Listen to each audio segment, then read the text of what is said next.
Um, Special circumstances here tonight. I have an audience. It's my family, and they either have COVID shots or they quarantine. So if you hear any remarks, you know where it's coming from. I have to give a warning here. I'm going to sing. They're laughing already. I'm not a singer. Anyway, here we go. Am I blue? You'd be too, if each plan that you had done fell through. There was a time I was his only one, but now I'm the sad and lonely one alone. Was I gay? I should say. Now we're through and I'm blue and I'm blue. Am I Blue was first recorded in the 1929 and it has been recorded and recorded many times. It was recorded in the 1950s when I was 14, and little did I know that that would become my theme song. I had a sheltered childhood.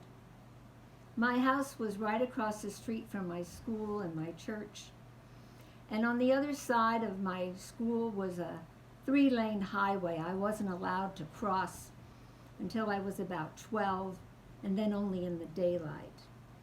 So I wasn't very streetwise. Everything I learned about love and romance came from the television. Shows like Father Knows Best, My Three Sons, and The Ricky Nelson Show.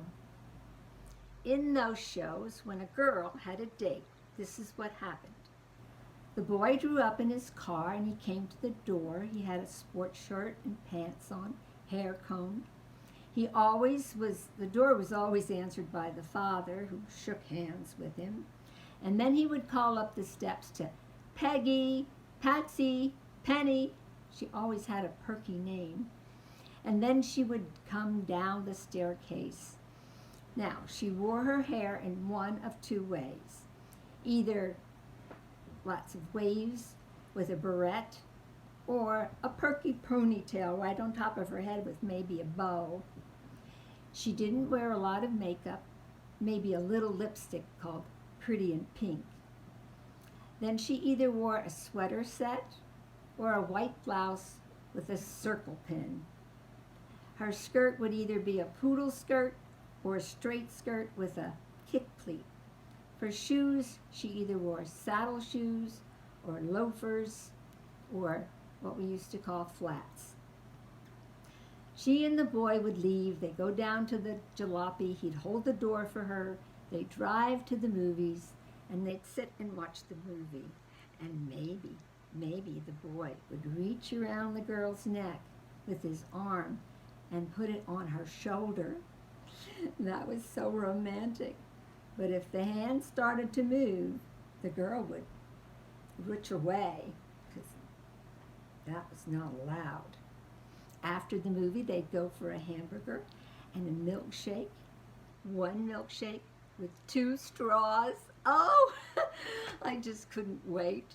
And then they would drive home, and when they got home, he'd walk her to the door, and he would kiss her goodnight, and the kiss would last maybe 7 or 8 seconds, and then she'd say, I have to go in now. And that's what it was supposed to be, and that's what I believed.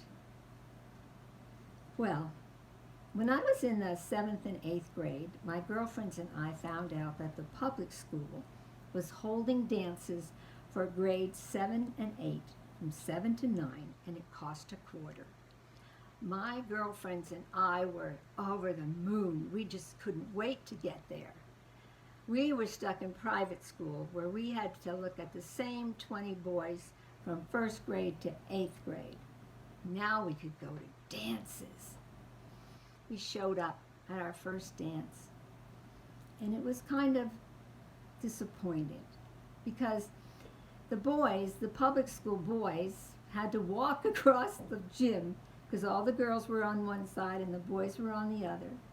And it seemed like they didn't want to take a chance at asking a new girl they didn't know to dance. Because what if she said no? They'd be stuck on the girls' side and have to walk back alone. So the public school boys asked the public school girls to dance. And my friends and I, we just danced with each other. But then, when I was in 8th grade, one night, a new group of boys showed up. There were about 5 of them, and they walked in that gym like they owned it. And we knew right away that they were from downtown. They didn't live in the suburbs with us. They had pegged pants and white socks and black loafers. They wore their collars up, and they had, can I say, Elvis Presley hairdos? They were cool, and they could dance, and they'd ask anybody to dance. And the leader of the pack was Jimmy Vanek. He had the physique of a future football player. Well, we watched them. They danced with this girl and that girl and this girl and that girl.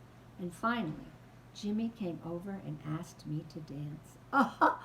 And he asked me to dance more than once. And he asked me to dance for the last song. And if you knew anything, the last song was significant.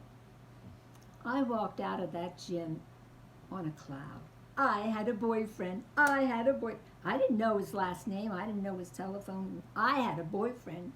And I went home and I took my copybook and I practiced writing Jimmy, Jimmy, Jimmy, Jimmy, Jimmy all over it. I spent the whole week planning my outfit for the next Friday night. And the next Friday night was even better. As Jimmy came, he asked me to dance right away. Danced once or twice. And Jimmy said, "Do you want to go to the drugstore and get a Coke?" Now, I knew I wasn't supposed to leave the dance. My mother would have a fit. But the drugstore was right across the street. She'd never know. So we went to the drugstore, but unfortunately we used 2 straws, so I didn't do the 1 straw, 2 straw, 1 drink. We drank the Coke, and Jimmy said, "Why don't we go for a walk? It's so hot in the gym." And the alarm bells were going off in my head. My mother would not like this either, going for a walk with the boy I was supposed to be at the dance. But I went. And I could tell that Jimmy, he didn't know the neighborhood because he wasn't from there, and he seemed like he was looking for something. He found it, a dark alley. And he took my hand and he pulled me down the dark alley, and I'm going, oh, I know I'm not supposed to go. But I went, and we walked down the dark alley holding hands until we got to where there were garages on either side so anybody who was looking out their window wouldn't see. And Jimmy went to kiss me. I let the kiss go on for like 5 seconds.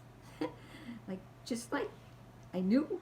And then I touched him on the shoulder and I said, "We better get back to the dance." And Jimmy walked me back to the dance. And by that time it was almost over anyway. And I went home and I wrote on my copybooks, "Mrs. Jimmy Vanek, Mrs. Jimmy Vanek." I was going steady. Was so thrilled with myself. Spent the whole week figuring out my outfit for the next dance. And then it came. I got to the dance. And Jimmy came in. But he didn't come over to me. He was looking around and he asked somebody else to dance. And he only danced with her once and they left. And they never came back.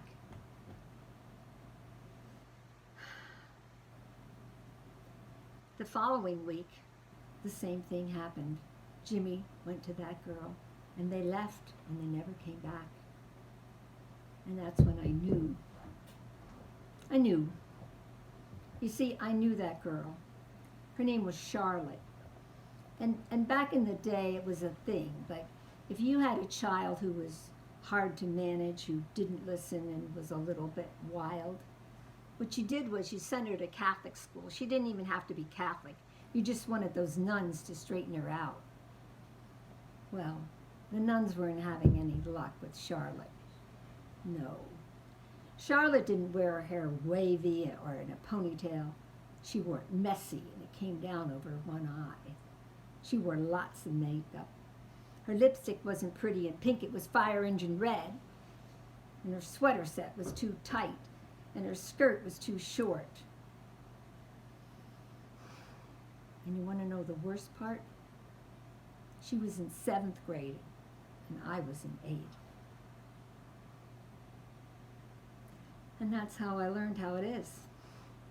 And the rest of that year, am I blue? You'd be too if each plan that you had done fell through. There was a time I was his only one, but now I'm the sad and lonely one alone. Thank you.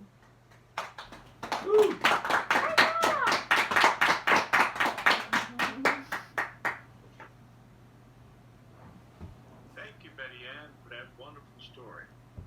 We all had that kind of experience in our life where we think we got the one, turned out it didn't work out.